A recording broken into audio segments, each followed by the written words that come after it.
o problema das conferências episcopais. Dos simples padres, passamos aos bispos, isto é, àqueles que, sendo sucessores dos apóstolos, detêm a plenitude do sacerdócio, são mestres autênticos da doutrina cristã, gozam de autoridade própria, ordinária, imediata sobre a igreja que lhes foi confiada, da qual são princípio e fundamento de unidade, e que, unidos no colégio episcopal com a sua cabeça, o romano pontífice, agem na pessoa de Cristo para governar a Igreja Universal.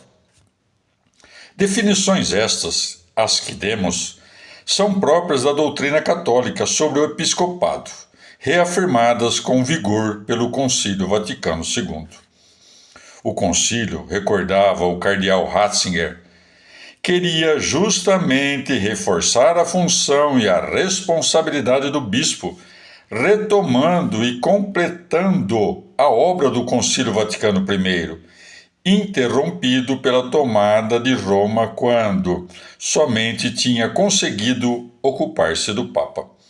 Deste último, os padres conciliares tinham reconhecido a infalibilidade do magistério quando, como pastor e doutor supremo, proclama que se deve ter como certa uma doutrina sobre a fé ou sobre os costumes. Criou-se dessa forma um certo desequilíbrio em alguns autores de manuais de teologia, que não realçavam bastante que também o colégio episcopal goza da mesma infalibilidade no magistério, sempre que os bispos conservem o liame de comunhão entre eles e o sucessor de Pedro. Tudo em ordem novamente, pois com o Vaticano II?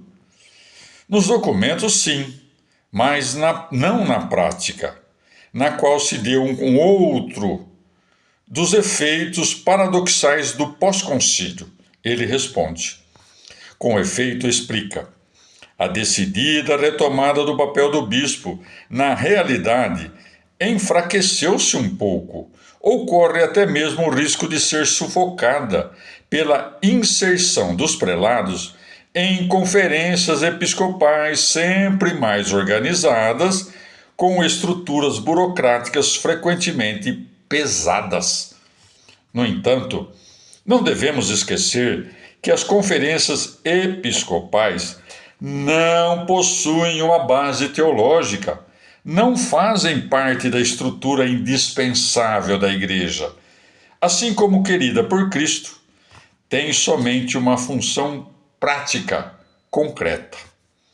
É, aliás, diz ele, o que confirma o novo Código de Direito Canônico, que fixa os âmbitos de autoridade das conferências, que não podem agir validamente em nome de todos os bispos, a menos que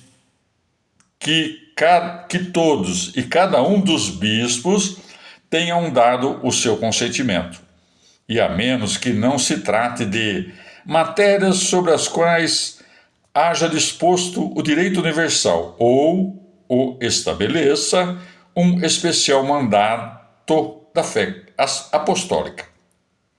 O coletivo, portanto, não substitui a pessoa do bispo, que, como recorda o Código, repetindo o concílio, é o autêntico doutor e mestre da fé para os fiéis confiados aos seus cuidados. Ratzinger confirma: nenhuma conferência episcopal tem, enquanto tal, uma missão de ensino.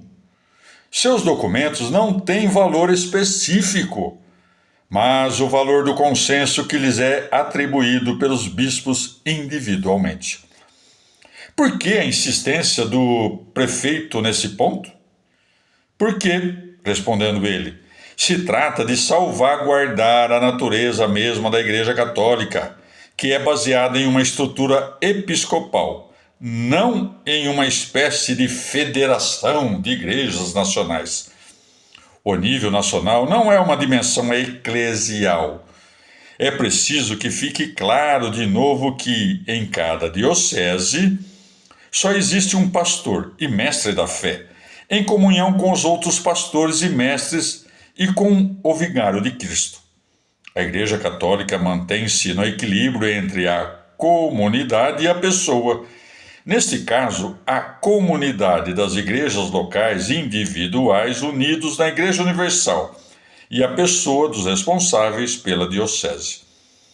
Acontece, diz ele, que certa diminuição do sentido de responsabilidade individual em alguns bispos e a delegação dos seus poderes inalienáveis de pastor e mestre às estruturas da conferência local correm o risco de fazer cair no anonimato aquilo que deveria, ao contrário, permanecer muito pessoal. O grupo dos bispos unidos nas conferências depende, na prática, para as decisões, de outros grupos, de comissões específicas que elaboram roteiros preparatórios. Acontece, além disso, que a busca de um ponto comum entre as várias tendências e o esforço de mediação dão lugar, muitas vezes, a documentos nivelados por baixo, em que as posições precisas são atenuadas. Recorda que, em seu país, existia uma conferência episcopal já nos anos 30. Pois bem, os textos realmente vigorosos contra o nazismo foram os que vieram individualmente de prelados corajosos. Os da conferência, no entanto, pareciam um tanto abrandados, fracos demais com relação ao que a tragédia exigia.